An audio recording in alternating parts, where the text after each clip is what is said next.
Assalamu alaikum dear students. This is Reham Rahman and I am your computer science teacher for grade 9. उम्मीद रखती हूँ आप सब खैरियत से होंगे। आज हम जो टॉपिक डिस्कस करने जा रहे हैं दैट इज़ टेस्ट डेटा। उसमें हम देखेंगे introduction and importance of testing और हम टाइप्स डिस्कस करेंगे टेस्ट डेटा की। सो डियर स्टूडेंट, जैसा कि मैंने आपको बताया हमारा आज का टॉपिक है अबाउट टेस्ट डेटा, बट उसको डिस्कस करने से पहले let's have a quick recap कि हमने प्रीवियस लेक्चर में क्या देखा था। प्रीवियस लेक्चर में हमने डिस्कस किया था difference between algorithm and flow chart. हमने एडवांटेजेस और डिसएडवांटेजेस देखे थे कि फ्लो चार्ट के एडवांटेजेस और डिसएडवांटेजेस क्या हैं और एल्गोरिदम के क्या हैं। फ्लो चार्ट जैसे कि हमने देखा था कि it's easy to understand because वो ग्राफिक है, वो सिम्बल्स हैं, उसमें हमें ग्राफिकल रिप्रेजेंटेशन दी जाती है किसी भी प्रॉब्लम के सोल्यूशन की, that is easy to understand. फिर हमने देखा कि फ़्लो चार्ट में it's easy to identify errors. अगर कोई एरर्स होते हैं उसके अंदर तो हम इजीली आइडेंटिफाई कर लेते हैं कि इस स्टेप पर एरर आया है, इस स्टेप ने अपना पार्ट परफॉर्म करने में थोड़ी सी कोताही की, जिस तरह हम एक्सपेक्ट कर रहे थे उस तरह से उसने रिजल्ट हमें नहीं दिया, तो ये वाला पार्ट यहाँ पे प्रॉब्लम क्रिएट कर रहा है, इसलिए आसानी हो जाती है एरर आइडेंटिफिकेशन में। तो उसकी दूसरी तरफ हमने देखा कि फ़्लो चार्ट के कुछ डिसएडवांटेजेस भी हैं, जैसे कि अगर प्रॉब्लम बहुत कॉम्प्लेक्स है तो उसको लिए हम सजेस्ट नहीं करते flow chart, because flow chart फिर बड़ा क्लम्सी हो जाता है, बड़ा मैसी सी लुक देता है, बिकॉज उसमें हमें सिंबल्स यूज़ करने होते हैं और बहुत कॉम्प्लेक्स सिचुएशन में थोड़ी सी प्रॉब्लमैटिक सिचुएशन हो जाती है हमारे लिए ऐसी किसी भी प्रॉब्लम स्टेटमेंट का फ़्लो चार्ट ड्रॉ करते हुए। दूसरी तरफ हमने ये देखा कि फ़्लो चार्ट पे अगर कहीं पे हमें कोई मॉडिफिकेशन करनी है, कुछ चीज़ चेंज करनी है, अगेन वहाँ पे भी हमें प्रॉब्लम होती है बिकॉज हमने सिंबल्स यूज़ किए हुए हैं, हर सिंबल एक दूसरे सिंबल के साथ कनेक्ट है। तो अगर हम कोई मॉडिफिकेशन करना चाह रहे हैं, नॉर्मल सी सिंपल प्रॉब्लम्स के सोल्यूशन में तो ऐसी नहीं होती है हमें दिक्कत पेश, बट अगर अगेन प्रॉब्लम बहुत कॉम्प्लेक्स है तो उसकी मॉडिफिकेशन करने में फ़्लो चार्ट में हमें प्रॉब्लम्स आती हैं। वेयर एज एल्गोरिदम हम कहते थे कि they are good for big and complex problems, वो ठीक रहती हैं as compare to flow chart. हम एल्गोरिदम को कहते हैं कि कॉम्प्लेक्स प्रॉब्लम में वो प्रॉब्लम क्रिएट नहीं करता, वो ईजीली फ्लो में चल रहा होता है।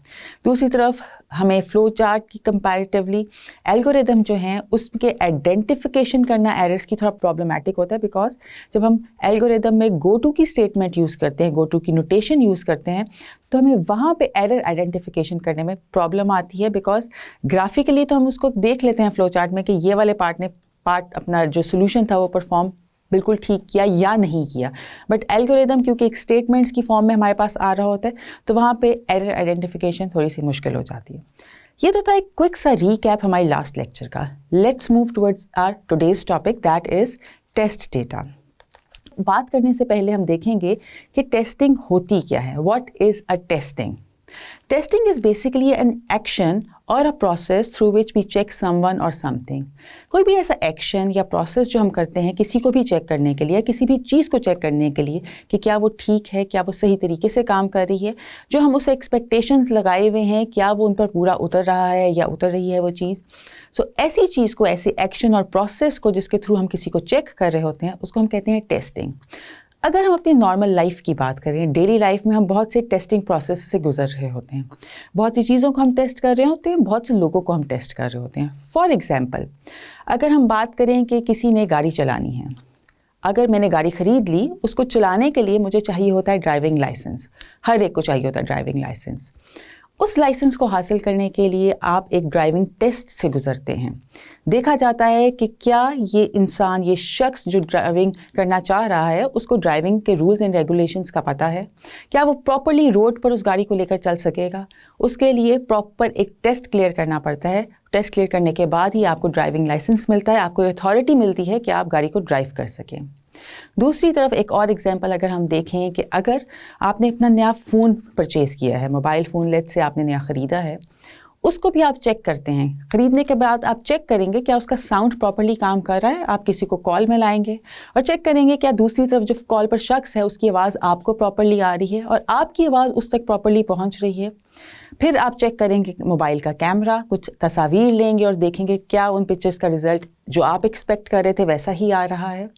और डिफरेंट चीज़ें, गेम्स इंस्टॉल करके आप देखेंगे क्या आपका मोबाइल प्रॉपर्ली फंक्शन कर रहा है कि नहीं।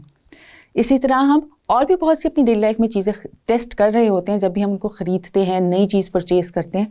और ये टेस्टिंग हम क्यों करते हैं? सिर्फ ये देखने के लिए क्या जो हमने एक्सपेक्टेशंस लगाई हैं उन चीज़ों से, वो हमारी एक्सपेक्टेशंस पे पूरा उतर रहे हैं कि नहीं।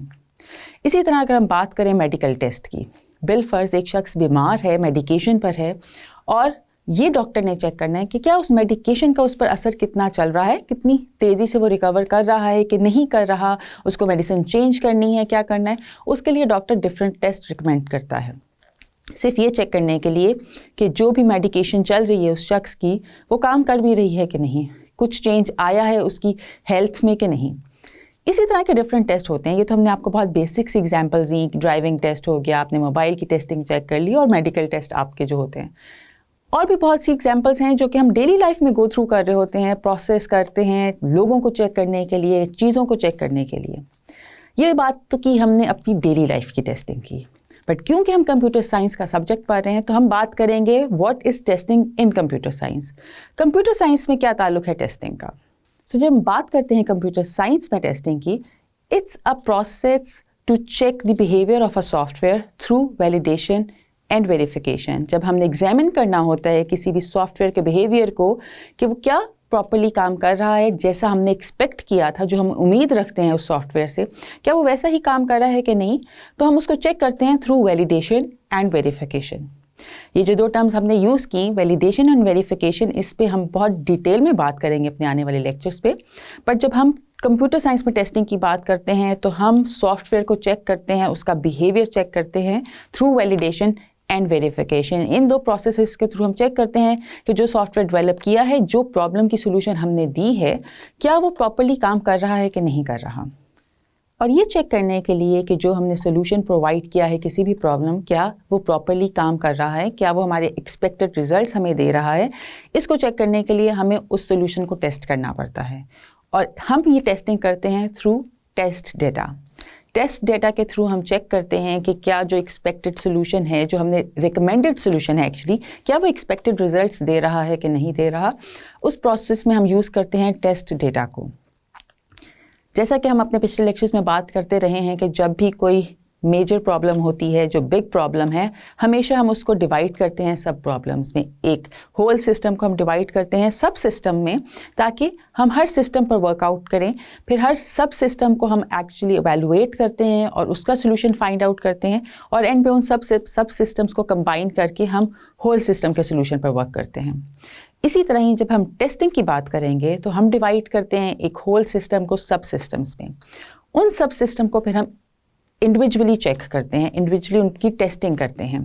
जैसे कि हमने प्रॉब्लम सॉल्विंग में देखा, एक होल सिस्टम को हम सब सिस्टम्स में डिवाइड करते हैं। इसी तरह ही जब हम टेस्टिंग करेंगे तो एक होल सिस्टम को सब सिस्टम्स में डिवाइड करेंगे, और फिर हर सिस्टम को हम इंडिविजुअली टेस्ट करेंगे कि क्या जो हमने एक्सपेक्ट किया हुआ था हर सब सिस्टम से रिजल्ट वो हमें दे रहा है कि नहीं दे रहा। एल्गोरिदम को चेक करने के लिए नॉर्मली जो शख्स वो एल्गोरिदम डेवलप करता है वही उसको चेक करता है, यूज़ करता है कुछ डेटा, कुछ टेस्ट डेटा यूज़ करता है, और चेक करता है कि क्या जो टेस्ट डेटा यूज़ करने के बाद हमारे पास रिज़ल्ट आया है, क्या वो वही रिज़ल्ट है जो हमने एक्सपेक्ट किया था, हम सोच रहे थे कि यही रिज़ल्ट आएगा जब हम इस सोल्यूशन को अपने यूज़र को देंगे। इसीलिए जो शख्स एल्गोरिदम को डेवलप कर रहा होता है वही ये यूजुअली चेक करता है कि क्या उसका डेवलप किया हुआ एल्गोरिदम प्रॉपर्ली काम कर रहा है। थ्रू कुछ टेस्ट डेटा वो इस बात को चेक करता है। जैसे कि हमने अपने पिछले लेक्चर में एक एल्गोरिदम को डिस्कस किया था कि जहाँ पे हमें 3 वैल्यूज़ थी और हमने चेक करना था उन 3 वैल्यूज़ में से लार्जेस्ट वैल्यू कौन सी है, लार्जेस्ट नंबर कौन सा है। अब अगर हम इसी को ही चेक करें कि हमने इस एल्गोरिदम को टेस्ट करना है तो हम कैसे करेंगे। अब जो वैल्यूज़ हैं ये कुछ भी हो सकती हैं, पॉजिटिव भी हो सकती हैं, नेगेटिव भी हो सकती हैं, और ज़ीरो भी हो सकता है। हमें ये स्पेसिफाई नहीं किया गया कि इसमें कौन सी वैल्यू डालनी है। क्या हम we are bound to enter positive values, या हम नेगेटिव भी यूज़ कर सकते हैं, या हम ज़ीरो का भी इस्तेमाल कर सकते हैं कि नहीं कर सकते। फॉर एग्जाम्पल ये हो सकती हैं कि हमारे पास n0 की वैल्यू हो 5, n1 की वैल्यू हो 15 और n2 की वैल्यू हो 3। या ये भी हो सकता है कि n0 की वैल्यू हो 27, n1 की वैल्यू हो -6 और n2 की वैल्यू हो 11। या हम ये भी कर सकते हैं कि n0 की वैल्यू हो 13, n1 की वैल्यू हो 0 और n2 की वैल्यू हो 4। याद रखिए कि जब भी हम बात करते हैं टेस्टिंग की, तो हम एक ही सोल्यूशन पे जब वर्कआउट कर रहे होते हैं कि इसकी टेस्टिंग प्रोसेस से गुजार रहे होते हैं, तो हमें सेवरल टाइम ये प्रोसेस करना होता है और हर टाइम हम चेक करते हैं डिफरेंट वैल्यूज़ से, डिफरेंट टेस्ट डेटा एंटर करते हैं उसको चेक करने के लिए कि क्या जो हमने सोल्यूशन दिया है वो प्रॉपरली काम कर रहा है कि नहीं कर रहा। ये नहीं करते कि हमने सिर्फ एक दफ़ा चेक किया एक किस्म का टेस्ट डेटा एंटर करके और हमने समझा कि काम कर गया। हम उसको डिफरेंट तरह के वैल्यूज़ देते हैं। जैसे हमने पिछली एग्जांपल में बात की, हमने 0 की वैल्यू भी एंटर की, हमने माइनस में भी गए, हमने पॉजिटिव नंबर्स भी दिए। हर तरह का टेस्ट डेटा दिया ये चेक करने के लिए कि क्या जो हमने सोल्यूशन प्रोवाइड किया है उस प्रॉब्लम का वो हर किस्म की वैल्यूज़ को एंटरटेन करेगा, और जो भी हमने उसमें वैल्यूज़ डाली हैं उन सब को वो चेक करके क्या हमें हर दफ़ा सही आंसर की तरफ लेकर जाएगा कि नहीं, कहीं पे कोई वो एरर तो नहीं क्रिएट करना शुरू कर देगा। इसीलिए बहुत ज़रूरी है कि जब हम टेस्टिंग करें तो हम टेस्टिंग मल्टीपल टाइम्स करते हैं और डिफरेंट सेट ऑफ डेटा से करते हैं। हर दफ़ा हम एक ही तरह का डेटा यूज़ नहीं करते, हम डिफरेंट डेटा यूज़ करते हैं ताकि हमें आइडिया हो कि यूज़र कुछ भी डेटा एंटर कर सकता है। अगर उसने सही एंटर किया है तो अप्रोप्रिएट रिजल्ट वो देगा, और अगर उसने गलत डेटा एंटर कर दिया है तो अप्रोप्रिएट एरर मैसेज वो जनरेट करे, वो यूज़र को बताए हमारा सोल्यूशन कि आपने गलत डेटा एंटर कर दिया है। टेस्टिंग हम इसीलिए करते हैं क्योंकि हम चेक कर सकें करेक्टनेस ऑफ आवर सोल्यूशन, कि हमारा जो सोल्यूशन है, हमारा सजेस्टेड सोल्यूशन है, वो किस हद तक करेक्ट है। ऐसा ना हो कि हमने कोई गलत डेटा एंटर कर दिया, उस पर भी वो हमें कोई एरर मैसेज जनरेट किए बगैर कोई प्रोसेसिंग शुरू कर दे। हमेशा जब भी गलत यूज़र डेटा एंटर करे तो सिस्टम जो है, हमारा जो सोल्यूशन है, वो प्रॉपर्ली कम्युनिकेट करे यूज़र के साथ कि आपने यहाँ पे गलत एंटर किया है डेटा। और जब भी जो यूज़र है प्रॉपर डेटा एंटर कर रहा है, ऐसा डेटा जो हमने एक्सपेक्ट किया था कि जब एंटर होगा तो सही रिजल्ट्स आएंगे, तो उस पर हमारी प्रॉपर फंक्शनिंग हो, उस पर कोई एरर मैसेज जनरेट ना करे। हमारा जो सोल्यूशन है, जो हमने डेवलप किया है सोल्यूशन, वो ऐसा कुछ भी एरर मैसेज ना जनरेट करे। फॉर एग्जाम्पल आप देखें कि आपके मोबाइल जो फ़ोन है उसमें डिफरेंट किस्म के लॉक्स अवेलेबल हैं। जब भी आप मोबाइल फ़ोन उठाते हैं तो उसमें या तो आपको थंब इम्प्रेशन के थ्रू उसको अनलॉक करना होता है, या कोई पैटर्न एंटर करना होता है, या कुछ आप डिजिट्स का पिन कोड यूज़ करते हैं, या किसी मोबाइल में ये ऑप्शन भी होती है कि आपकी फेस रिकग्निशन होती है। आपने अपने फेस को रिकग्निशन पे लगाया होता है कि अगर मेरा फेस आएगा तभी ये फ़ोन अनलॉक होगा। अब इसकी अगर आपने टेस्टिंग चेक करनी हो कि इसमें आपका जो मोबाइल है क्या प्रॉपर्ली टेस्ट कर रहा है कि नहीं कर रहा, क्या वो किसी के भी फेस पे अनलॉक कर देगा, किसी के भी थंब इम्प्रेशन पे अनलॉक कर देगा, उसका तरीका हम लेट्स डिस्कस दैट। आप सोचें कि आप कैसे अपने इस फ़ोन की करेक्टनेस को चेक कर सकते हैं कि जो आपने लेट्स से आपने फेस रिकग्निशन अपना लगाया हुआ है फ़ोन को अनलॉक करने के लिए, तो उसको आप कैसे चेक कर सकते हैं कि वो सिर्फ आप ही के फेस पर करे, किसी और के फेस पर वो अनलॉक ना करे। इवन अगर आपने अपने फेस को भी रिकग्नाइज करवाना है तो आप ये भी चेक कर सकते हैं कि आपने जब फर्स्ट टाइम उस पर अप्लाई की रिकग्निशन तो आपने विदाउट ग्लासेस अप्लाई की। फिर आप ये चेक करें कि आप ग्लासेस लगाकर चेक करें उसको कि क्या वो आपका जो कंप्यूटर का जो आपका मोबाइल का सॉफ्टवेयर है, क्या वो आपको विद ग्लासेस भी रिकग्नाइज कर रहा है कि नहीं कर रहा। पहले आपने विदाउट मेकअप अपना फेस यूज़ किया, फिर आप विद मेकअप कर लिया। पहले आपने विदाउट कैप और without having any hair accessories use किया, अब आप उसको विद हेयर एसेसरीज यूज़ कर लें, कैप यूज़ करें, दुपट्टा यूज़ करें, कुछ भी, जस्ट टू चेक कि आप अपने मोबाइल के इस रिकग्निशन फेस रिकग्निशन के सॉफ्टवेयर को टेस्ट कर रहे हैं कि क्या तब भी वो आपका फेस रिकग्नाइज करेगा कि नहीं करेगा। दूसरी तरफ अगर हम बात करें थंब इम्प्रेशन की, कि अगर आप वो अपनी फिंगर्स के थ्रू वो रिकग्नाइज करता है, आपके फिंगर का इम्प्रेशन लेता है मोबाइल और फिर उस पर आपको अनलॉक करता है, आप अपने ही डिफरेंट फिंगर्स उस पर यूज़ करके देख सकते हैं कि क्या वो तब भी आपको अनलॉक करेगा कि नहीं करेगा। आप अपनी जो लेट से आपने अपनी इंडेक्स फिंगर को यूज़ किया है, राइट हैंड को as an thumb impression use किया है अपने मोबाइल में, तो आप अपनी इस फिंगर के ऊपर पेंट लगा लें, कुछ कलर कर लें कि क्या तब भी वो रीड करेगा आपके थंब के इम्प्रेशन को कि नहीं करेगा। तो ये डिफरेंट तरीके हैं, अपने आप चेक कर सकते हैं कि आपने कि जो मोबाइल पर जो सिक्योरिटी कोड लगाया, सिक्योरिटी लॉक लगाया है, क्या वो प्रॉपरली काम कर रहा है इन एनी सिचुएशन और नॉट। ये डिफरेंट सी एक्टिविटीज़ ज़रूर परफॉर्म कीजिएगा अपने मोबाइल्स पे, ताकि आपको पता चले, थोड़ा क्लियर हो जाएगा कि टेस्टिंग को हम कंप्यूटर सिस्टम में कैसे यूज़ करते हैं। वाई टेस्टिंग इज़ इम्पॉर्टेंट, क्यों है टेस्टिंग इम्पॉर्टेंट, कि जब भी हम किसी प्रॉब्लम का सोल्यूशन डेवलप कर रहे हैं उसके लिए टेस्टिंग की इम्पॉर्टेंस क्या है। कभी कभी ऐसा भी होता है कि आपने किसी प्रॉब्लम को बहुत अच्छे से समझ लिया, आपकी जो प्रॉब्लम थी बड़ी वेल डिफाइंड थी, आपने उसको बहुत अच्छे से अंडरस्टैंड किया, उसकी सारी वो प्रोसेसिंग, सारे वो स्टेप्स फॉलो किए जो हम पिछले लेक्चर्स में डिस्कस करते आ रहे हैं कि एक प्रॉब्लम के सोल्यूशन की तरफ जाते हुए हम किन किन स्टेप्स को फॉलो करते हैं, वो आपने सब बहुत अच्छे से किया। But again there is a chance, because human error is always there. हर जगह ये चांस होता है कि कहीं पे आपने कुछ मिस्टेक कर दी, कोई चीज़ आपकी नज़र से गुजर ही नहीं पाई, आप उसको डिटेक्ट नहीं कर पाए कि ये भी हमें फैक्टर देखना था इस प्रॉब्लम के अंदर।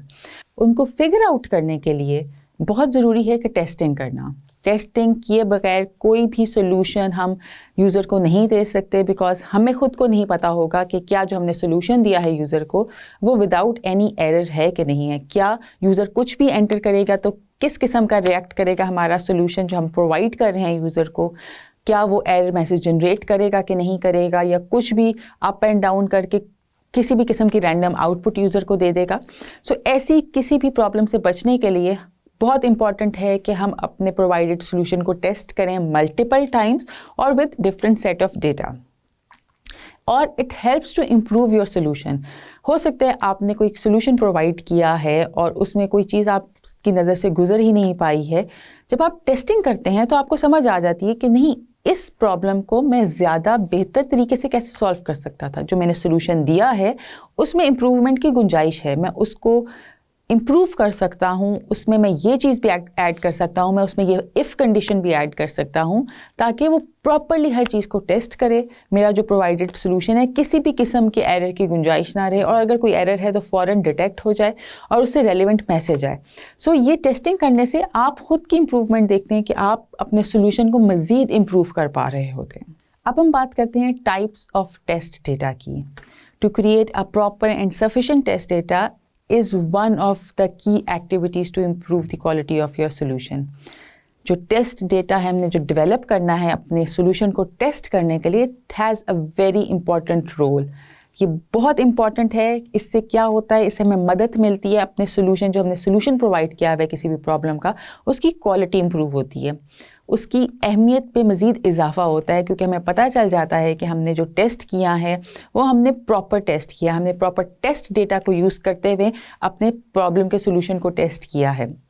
सो टेस्टिंग जो है, टेस्टिंग में जो हमने यूज़ करना है टेस्ट डेटा, वो बहुत इंपॉर्टेंट रोल प्ले करता है। वो सफिशेंट होना चाहिए, वो प्रॉपर टेस्ट डेटा होना चाहिए। हमें डिफरेंट किस्म के डेटा यूज़ करते हैं डिफरेंट किस्म की प्रॉब्लम को सॉल्व करने के लिए। जो डिफरेंट प्रॉब्लम सॉल्व करने के हमने सोल्यूशन डेवलप किए हैं, उनके लिए हम एक तरह का टेस्ट डेटा नहीं यूज़ करते। There are different types of test data.